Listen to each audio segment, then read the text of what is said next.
Cloth folding మన వైపుకి వేసుకోవాలి, మెడలు వస్తాయి. ఇటువైపు ఓపెన్ ఉన్న వైపు మనకి చంక కొలతలు వస్తాయి. ఈ విధంగా వేసుకోవాలి ఫ్యాబ్రిక్. 2 బ్లౌజ్ పీసులు వేసాను. ఇక్కడ బ్యాక్ పార్ట్ తీస్తాము. ఇదిగోండి ఆది బ్లౌజ్ అయితే తీసుకుని హెచ్చుటక్లకి ఓ పావించి లైన్ గీసుకుని కట్ చేద్దాం. ఓ పావించు నడుము పట్టి తిరగేసుకోవడానికి లైన్ గీసుకుందాం. చూడండి, బ్లౌజ్ కటింగ్లో ఒక చిన్న కొలత తప్పిన చివరికి ఫిట్టింగ్ మొత్తం మారిపోతుంది. కానీ సరైన పద్ధతిలో కటింగ్ చేస్తే మాత్రం కుట్టిన తర్వాత బ్లౌజ్ ఎంత చక్కగా వస్తుందో చూడండి. ఈరోజు నేను కటింగ్ని మొదటి నుంచి చాలా క్లియర్గా చూపించబోతున్నాను. ముఖ్యంగా చివరిలో వచ్చే కటింగ్ పాయింట్ని మాత్రం అస్సలు మిస్ అవ్వద్దు. ఎందుకంటే మనం నేర్చుకునే ప్రతి చిన్న టెక్నిక్ రేపు మన పనిలో ఒక పెద్ద మార్పు తీసుకొస్తుంది. అందుకే వీడియోని స్కిప్ చేయకుండా చివరి వరకు చూడండి. మరి కటింగ్లోకి అయితే వెళ్ళిపోదామా. ఇక్కడ బ్లౌజ్ హైట్ వచ్చేసి 14 వచ్చింది. ఈ విధంగా పట్టుకుని కొంచెం సాగదీసినట్టుగా పట్టుకుని తీసుకోవాలి హైటు. ఇక్కడ 14కి మార్కింగ్ చేస్తున్నాను. కింద మనం ఏదైతే నడుం పట్టికి మార్కింగ్ తీసుకున్నామో దాని మించి కొలతలు వస్తాయి. ఇదిగోండి 14కి హైట్ మార్కింగ్ చేసి ఒక పావించి ఎక్స్ట్రా మార్కింగ్ చేసుకోవాలి. ఇది మనం షోల్డర్లు కుట్టుకోవడానికి. నెక్స్ట్ వచ్చేసి కింద వైపు నడుము ఎంత ఉందో ఈ విధంగా తాళ్ళు పట్టిని వదిలేసి హుక్స్ పట్టితో సహా ఇలా చెక్ చేసుకోవాలి. ఇక్కడ ఎంత వచ్చింది? 32 వచ్చింది. 32ని 4 సార్లు ఫోల్డింగ్ చేయాలి. అంటే 4 లేయర్లు వచ్చేలాగా ఈ టేప్ని, ఓకేనా. 4వ భాగాన్ని ఫ్యాబ్రిక్ మీద మార్కింగ్ చేయాలి. చూడండి, ఇలా ఫోల్డింగ్ చేసినప్పుడు 1 నుంచి ఫస్ట్ 8కి వచ్చింది మార్కింగ్, ఓకేనా. ఇదిగోండి ఈ విధంగా 8కి మార్కింగ్ చేసుకోవాలి. ఇదేంటి మనకి నడుము కొలత. 1 ఇంచు ఎక్స్ట్రా తీసుకోవాలి బ్యాక్ డాట్స్కి. అలాగే 2 ఇంచులు ఎక్స్ట్రా ఖర్చు తీసుకోవాలి. ఇది క్లియర్. చూడండి, ఇక్కడ 1 ఇంచు డాట్లు వేసుకోవడానికి 2 ఇంచులు ఎక్స్ట్రా ఖర్చు, బిగువైన విప్పుకోవడానికి పెట్టుకుంటామే ఆ ఖర్చు. ఇక్కడ హుక్స్ పట్టి ఉన్న ఫ్రంట్ భాగాన్ని తీసుకుని ఫస్ట్ హుక్స్ నుంచి చంకలో వరకు ఇలా పట్టుకుని కొంచెం లాగాలి. కొంచెం సాగదీసి చూసుకోవాలి. ఇదేంటి మనకి చెస్ట్ కొలత క్లియర్గా వచ్చేస్తుంది. 9 చెస్ట్ కొలత అండ్ 2 ఇంచులు ఎక్స్ట్రా మనకి ఖర్చుకు తీసుకున్నట్టు. చూసారా, పైనుంచి కిందకి మనకి సరిపోద్ది కరెక్ట్గా. అందుకే నడుము కొలతలు నేను మ్యాక్సిమం ఏ వీడియోలను కొలవను. అలాగే చెస్ట్ ఎప్పుడు నడుము కంటే ఎక్కువే ఉంటుంది కాబట్టి చెస్ట్ కొలతలు ఇలా కిందకి దిగిపోయినప్పుడు ఆటోమేటిక్గా నడుము కొలత వచ్చేస్తుంది. నడుము కొలత కొంచెం ఎక్కువగా ఉందనుకోండి చెస్ట్ మీద ఎవరికైనా అది రాంగ్గానే పరిగణించాలి. ఎందుకంటే చాలా మంది కింద బిగుగా ఉందని కుట్టు విప్పేసుకుని లూజ్గా ఉంచుకుంటారు నడుము. మ్యాక్సిమం చెస్ట్ కంటే నడుము ఎప్పుడు ఎవ్వరికి పెద్దగా ఉండదు. ఎంత పొట్టున్న వాళ్ళకైనా సరే లాస్ట్ ఉక్కీస్ దగ్గర వరకే మనకి బ్లౌజ్ కొలత. పొట్టమేచి కొలం కదా, అలా తెలుసుకోవాలా, ఆలోచించాలి. ఇక్కడ చెస్ట్ కొలత 9 వచ్చింది కదా, 9ని నేను 4 భాగాల కింద ఫోల్డింగ్ చేసినప్పుడు 36 ఈ బ్లౌజ్ కొలత. అంటే పెద్ద సైజు. చెస్ట్ కొలత బట్టే బ్లౌజ్ ఏ సైజుదో మనం డిసైడ్ చేయాలి. ఇది 36 సైజు. దీనికి 5.5 మనం షోల్డర్ కొలత. అదే 5.5ని చంక డౌన్కి ఒక మార్కింగ్ చేసుకుని ఇటువైపు నుంచి కూడా కరెక్ట్గా 5.5కే ఉందా చూసుకోవాలి. ఇప్పుడు స్క్వేర్ బాక్స్ గీసుకోవాలి. ఇప్పుడు చిన్న సైజులు ఉంటాయి కదా 30 నుంచి కిందకి, వాటికి 5 పెట్టుకోవాలి ఫుల్ షోల్డర్. మరి సైడ్ మేడ ఎంత తీసుకోవాలంటే 2.5 తీసుకోవాలి. అదే చిన్న సైజులకి 2.5 తీసుకోవాలి. ఇప్పుడు మనం 2.5కి అయితే ఒక మార్కింగ్ చేసుకుందాం. ఇలా 2.5కి మార్కింగ్ చేసుకున్నాక ఎదరికి ఒక పావించు మార్కింగ్ చేసుకోవాలి. ఈ పావించిని మర్చిపోయారంటే భుజాలు జారుతాయి. ఈ పావించిని మర్చిపోకూడదు, ఓకేనా. ఆ ఎక్స్ట్రా మార్కింగే మనం కుట్టుకోవడానికి వెళ్ళిపోయాక మీకు 2.5 మిగులుతుంది సైడ్ మేడ, ఓకేనా. ఇక్కడ చూడండి, బ్లౌజ్ని ఇలా నడుము కొలత కొలుచుకోవాలి. నడుము కొలత ఎక్కడ వరకు వచ్చింది? ఒక మార్కింగ్, పైకి ఎక్స్ట్రా పావించి మర్చిపోకూడదు, అది కూడా కొలుచుకోవాలి. ఇలా 2.5 పైకి పెట్టాం కదా, కింద కూడా 2.5 పెట్టుకుని ఈ విధంగా స్క్వేర్ బాక్స్ గీసుకోవాలి.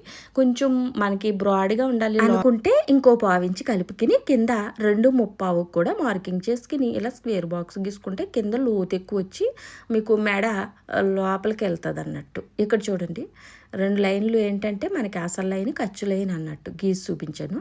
కార్నర్లో ఇలా రౌండ్ షేప్ ఇస్తే మెడ వచ్చేస్తుంది. కానీ మెడ కొంచెం లోపలికి ఇలా రౌండ్ షేప్ రావాలంటే పక్కకి ఇలా తీసుకోవాలి. ఎంతో కాదు, చూడండి, ఒక 2 గీతలు అంతా పక్కకి ఇలా జరిగింది స్కేల్ తోటి, ఓకేనా. ఇదిగోండి, ఇప్పుడు ఇంకో లైన్ గీస్తున్నాను. ఇది అసలు లైన్. కుట్టిన తర్వాత ఈ లైన్ మీదకి వెళ్తుంది ఫ్యాబ్రిక్, అదే బ్లౌజు, ఓకేనా. ఇదిగోండి, ఇలాగా ఆ లైన్ మీదకి వెళ్తుంది. అది కట్ చేయకూడదు, మనం ఎదరిది కట్ చేయాలి. ఈ విధంగా కట్ చేస్తే షోల్డర్లు జారే సమస్య ఉండదు. ఈ మెడ ఎంత ఉంది ఖర్చులతో పళంగా చూసేసుకోవాలి. 10 ఉంది అంటే పెద్ద సైజు మెడే కాబట్టి మనం చంక కొలత దగ్గర లోతు ఎంత పెట్టాలనేది మెడను బట్టి డిసైడ్ చేసుకోవాలి. ఇక్కడ 10లో ఉంది కాబట్టి 1 పెట్టేసుకోవాలి. 10.5 ఉన్నా 1 పెట్టేసుకోవాలి. 11 ఉన్నా 1 పెట్టేసుకోవాలి, ఓకేనా. 9 నుంచి పైకి ఉంటే 1.5 పెట్టుకోవాలి. ఒకవేళ 8 ఉందనుకోండి 1.5 పెట్టేసుకోవాలి. మెడను బట్టే చంక లోతు మార్కింగ్ పెట్టుకుని ఈ విధంగా స్కేల్ పెట్టుకుని రౌండ్ షేప్. మెడను బట్టి చంకలోతు మార్కింగ్ ఇంపార్టెంట్గా తీసుకుంటే మీకు అక్కడ ముడతలు రావు.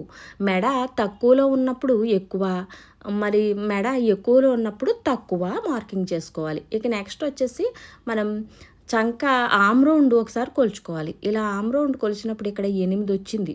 ఈ 8 మనకి ఆమ్ రౌండ్కి సరిపోయిందా ఒకసారి చూసుకోవాలి. పైన పావించి వదిలేయాలి. వదిలేసి ఆ మార్కింగ్ మెంచి పెట్టి కొలిచేసుకోవాలి. ఈ విధంగా రౌండ్గా ఇలా నీట్గా 8 సరిపోయిందా చూడండి, కరెక్ట్గా 8 సరిపోయింది.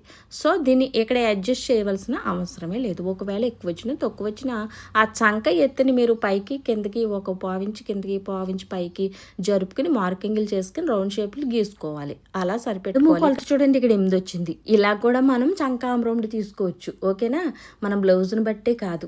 ఇక్కడ చూడండి, ఎదరున్న లైనే కట్ చేయాలి మెడ దగ్గర, అంటే ఖర్చు లైన్ మీదే కటింగ్ జరుగుతుంది. కుట్టేసిన తర్వాత ఆ ఖర్చు లైన్ మించి అసలు లైన్ మీదకి వెళ్తుంది బ్లౌజు. ఓకేనా, ఈ విధంగా బ్యాక్ పార్ట్ని నీట్గా ఈ విధంగా కట్ చేసుకుంటే పర్ఫెక్ట్గా వస్తుంది బ్లౌజు. నెక్స్ట్ మనం ఫ్రంట్ పార్ట్ తీయడానికి ఈ విధంగా ఇక్కడ మనం మెడ కట్ చేసిన సైడ్ ముక్కలు మనం హుక్స్ పట్టి తాళ్ళు పట్టి వేసుకోవడానికి కట్ చేసి దాచుకోవాలి.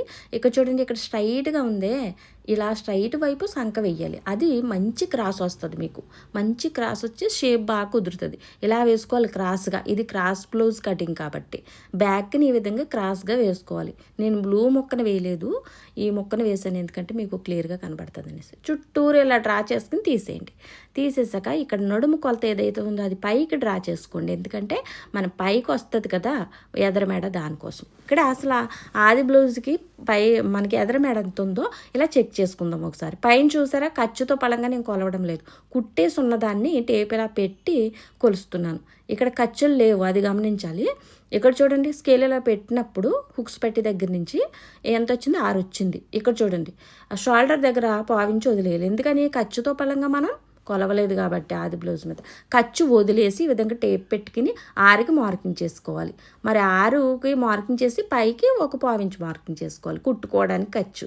ఓకేనా, మనం ఖర్చులతో కొలవలేదు కదా ఆది బ్లౌజ్ని, అందుకని ఖర్చులు లేని కాడ పెట్టుకోవాలి. ఇలా ఎదర మెడకి మనం స్క్వేర్ బాక్స్ గీసుకుని అందులో స్కేల్ పెట్టుకుని రౌండ్ షేప్ ఇచ్చేయచ్చు. అయితే దీనికి కూడా ఇలా సైడ్కి పక్కకి అలా వెళ్ళనిస్తే 2 గీతలు అలా నీట్గా మీకు రౌండ్ షేప్ తిరుగుతాయి. ఏంటి, మెడలు రౌండ్గా ఉంటాయి, కోసుగా లేకుండా. ఆ విధానం గుర్తుపెట్టుకోండి. నెక్స్ట్ వచ్చేసి పట్టీ కలత. ఫస్ట్ హుక్స్ నుంచి కింద మనం క్రాస్ బెల్ట్ వరకు 3 ఉంది. మనం మధ్యలో డాట్ వేస్తాం. ఈ 2 కలిపి అతకడానికి క్లాత్ కావాలి, అందుకోసం ఖర్చుని తీసుకోవాలి. మనం ఇక్కడ 3.25 తీసుకుంటున్నాను, అంటే 3 వచ్చింది పట్టి 3.25 ఇంచు ఎక్కువ తీసుకుంటున్నాను. ఓకేనా, ఇంకో 1/2 ఇంచుది ఏముంది, 4 ఇంచులు తీసుకుందామన్నా తీసుకోవచ్చు, ఏమవుతూ ఖర్చులతో పలంగా పట్టీ కొలత అయిపోయింది. ఇక్కడ నెక్స్ట్ వచ్చేసి ఈ చంక దగ్గర మొక్క తీయాలి కదా, లోతు మొక్క తీయాలి ఇంపార్టెంట్గా. ఎందుకంటే మనకు చంకలో ముడతలు రాకుండా ఉంటాయి. ఫ్రంట్కి ఖచ్చితంగా తీయాలి. ఇక్కడ స్క్వేర్ బాక్స్ గీసుకున్నాక ఎదరికి ఒక 6 ఇంచు మార్కింగ్ చేసుకోవాలి. ఈ విధానంలో తీయండి. క్రాసు మొక్కని తీస్తే మీకు ముడతలు అస్సలు రావు. చూడండి, ఎదరికి 6 ఇంచు మార్కింగ్ చేసుకుని ఆ కార్నర్ నుంచి పైకి 1 ఇంచు పెట్టండి. బ్యాక్ 1 ఇంచే కదా మనం సంకలోతు మార్కింగ్ చేసాం, అదే 1 ఇంచుని ఇక్కడ మార్కింగ్ చేయండి. ఆ కార్నర్ నుంచి, కింద కార్నర్ నుంచి చూసారా, ఇప్పుడు అంత మొక్క వెళ్ళిపోయి అక్కడ మీకు చక్కగా ముడతలు రాకుండా ఉంటుంది. పైనుంచి వెళ్తుంది మొక్క, అలా క్రాస్గా వెళ్తుంది. ఇది మామూలుగా గీస్తే రాదు మీకు. చూడండి, ఇలా పైనుంచి షోల్డర్ దగ్గర నుంచి క్రాస్గా ఉంది, అలా వెళ్ళిపోతే మీకు అస్సలు ముడతలు రావు. ఆ విధానం అలవాటు చేసుకోండి. ఇక్కడ చూడండి, నెక్స్ట్ వచ్చేసి ఛాతి పొడవుకి పైన 1/2 ఇంచు వదిలేయాలి. వదిలేసే మనం కొలవాలి. ఎందుకంటే పైన ఖర్చు లేదు, ఖర్చుతో పలంగా కొలవడం లేదు కాబట్టి. ఇక్కడ చూడండి, చూసారా, అలా పట్టుకుని కొంచెం లైట్గా సాగదీయాలి, ఎక్కువ సాగదీయకూడదు. ఎక్కువ సాగదీస్తే సాగిపోద్ది, ఎందుకంటే క్రాస్ బ్లౌజ్ కాబట్టి. కొంచెం లైట్గా సాగదీసి ఇక్కడ 11.5 ఛాతి పొడవు, 1/4 ఇంచు ఎక్స్ట్రా, 12కి ఖాయమైంది. ఓకేనా, ఇక నెక్స్ట్ వచ్చేసి ఫ్రంట్ సంక ఎత్తుకి ఈ విధంగా క్రాస్ బెల్ట్ వరకే అలా పట్టుకుని పైన 1/4 ఇంచు వదిలేయాలి. వదిలేసి కింద క్రాస్ బెల్ట్ వరకు ఒక మార్కింగ్ చేసి 1/4 ఇంచు ఎక్స్ట్రా కిందకి మార్కింగ్ చేసుకోవాలి. పైన ఎందుకు వదిలేసాం, ఖర్చుకు వదిలేసాం. కింద ఎందుకు వదిలేసాం, ఎక్కువ చేసాం ఖర్చు అన్నట్టు. మనం ఖర్చుతో కొలవలేదు కాబట్టి పైన 1/4 ఇంచు వదిలేసాం. ఓకేనా, కింద ఖర్చు కనపడతలేదు కాబట్టి ఎక్స్ట్రా చేసాం. అలా మనం పట్టీ కొలత, ఛాతి పొడవు మార్కింగు, సంక ఎత్తు మార్కింగ్, ఈ 3 కలిపేస్తే క్రాస్ వచ్చేద్ది మీకు. ఓకేనా, ఫ్రంట్ క్రాస్. డాట్ వేయడానికి ఎదర్ నుంచి 2.5కి మార్కింగ్ చేసుకోండి, ఏ సైజు వారికి అయినా. అలాగే ఫ్యాబ్రిక్ 2.5కి మార్కింగ్ చేస్తాను నేను. చిన్న సైజుకి అయితే 2, ఇంకా పెద్ద సైజు అయితే 3 మార్కింగ్ చేసుకోవచ్చు.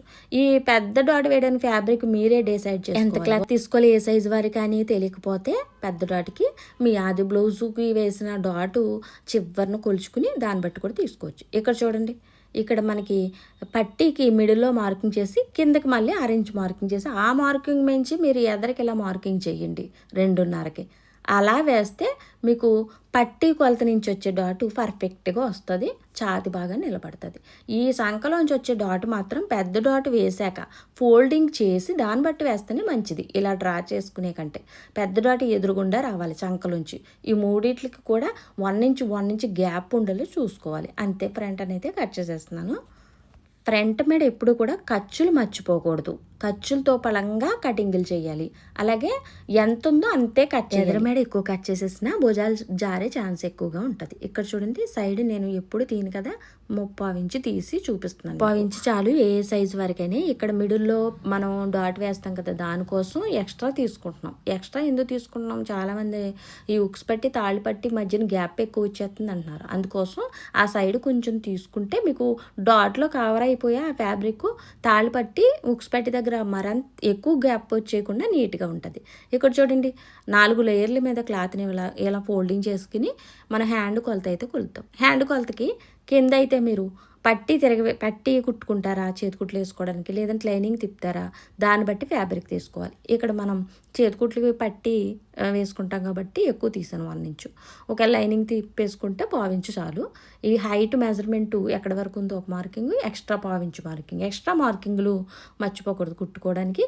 చివరి కొలత 2 ఇంచులు ఎక్స్ట్రా మార్కింగ్, 2 ఇంచులు ఖర్చు అన్నట్టు. ఆ చివరన్నీ ఖర్చులు వస్తాయి మనకి, చంక కొలతలు అవన్నీ కూడా. చంక ఎత్తు చూసారా, ఎక్కడ వరకు ఉందో అక్కడ మార్కింగ్ 1/4 ఇంచు ఎక్స్ట్రా తీసుకున్నాను. ఇక్కడ చూడండి, చంక ఎత్తు 1/4 ఇంచు ఎక్స్ట్రా తీసుకున్నాను. దాని నుంచి స్ట్రైట్ ఒక లైను, మన చెయ్యి హ్యాండ్ హైట్ లైన్. హ్యాండ్ వెడల్పు క్లాత్ ఎంత తీసుకోవాలి ఇక్కడ చెక్ చేసుకోండి. ఇక్కడ ఎంత 7.5 ఉంది సంఖ వరకు. ఓకేనా, చెయ్యి నుంచి కొంచెం 1 ఇంచు ఎదరకు పెట్టి టేపు కిందకి సంఖ వరకు కొలిస్తే 7.5 వచ్చింది. 7.5కి ఇలా మార్కింగ్ చేసుకోవాలి క్రాస్గా పెట్టుకుని. ఓకేనా, కనమ 2 ఇంచులు కూడా మీరు ఖర్చుకి వెళ్తుంది అన్నట్టు, ఖర్చులోకి వెళ్తుంది, ఆ సంఖలో ఖర్చులు అన్నట్టు. ఇక్కడ 1.5కి మార్కింగ్ చేసి ఎదర ఇక్కడి నుంచి మీరు ఇలా కరువులా తిప్పేస్తే వచ్చే. హ్యాండ్ కరువు తిప్పడం సరిగ్గా రావడం లేదనుకునే వాళ్ళు స్ట్రైట్గా ఒక లైన్ గీసుకుని ఇలా మిడిల్లో ఒక మార్కింగ్ చేసుకుని అటువైపున మిడిల్లో ఇటువైపున మిడిల్లో మార్కింగ్ చేసుకుని ఇలా పైనుంచి వెళ్ళాలి. ఫస్ట్ మార్కింగ్ నుంచి మిడిల్లో మార్కింగ్ మధ్యలోకి వెళ్ళాలి, తర్వాత కింద నుంచి వెళ్ళాలి, తర్వాత మార్కింగ్ నుంచి అలా కలిపేయాలి.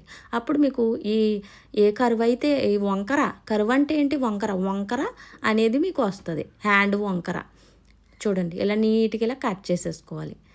ఇది మనకి చెయ్య రౌండ్ ఉన్న కాడ ఎక్కువ కరువులు తీస్తారు, అది తేడా. స్ట్రైట్గా వేయడానికి ఉండదు కదా, మరి చెయ్యి అంటే రౌండ్గా ఉంటుంది కాబట్టి చంక అక్కడ కరువు అవసరం, అక్కడ కుదరాలంటే క్లాత్. చూడండి, మిడిల్లో మార్కింగ్ చేసుకుని ఇక్కడ నాట్లు పెట్టేసుకుంటే అక్కడ వరకు మనకి మొక్క వంగుతుందని మనకి ఒక అవగాహన కోసం. చూడండి, ఇక్కడైతే కింద ఒక లైను ఎదరో లైను గీసి వేసుకోవాలి. ఇదేంటి క్రాస్ బెల్ట్ కార్నర్లో పెట్టేసుకుని ముందు హైటు ఖర్చుతో పళ్ళంగా మార్కింగ్ చేయాలి. మళ్ళీ మిడిల్లో మార్కింగ్ చేసుకోవాలి. అలాగే ఖర్చుతో పళ్ళంగా చివర మార్కింగ్ చేసుకోవాలి. మిడిల్లో పైగా 1/4 ఇంచు మార్కింగ్ చేసుకుని ఇలా క్రాస్గా నీట్గా ఇలా డ్రా చేసేసుకోవడమే. ఖర్చులతో పలంగా పైన ఖర్చులు కింద ఖర్చులు మెయింటైన్ చేస్తూ క్రాస్ బెల్ట్ని కట్ చేయాలి. ఈ విధంగా క్రాస్ బెల్ట్ని ఫ్రంట్ని బ్యాక్ని కట్ చేస్తే మీకు బ్లౌజ్ పర్ఫెక్ట్గా కుదురుతుంది. టేప్ తోటి ఈ విధంగా మెజర్మెంట్లు తీసుకోండి. మరి ఇదండి ఈరోజు వీడియో. అయితే ఏమనిపించిందో మర్చిపోకుండా కామెంట్ చేయండి, లైక్ చేయడం మర్చిపోవద్దు. మరో మంచి వీడియోతో మళ్ళీ కలుద్దాం. బాయ్.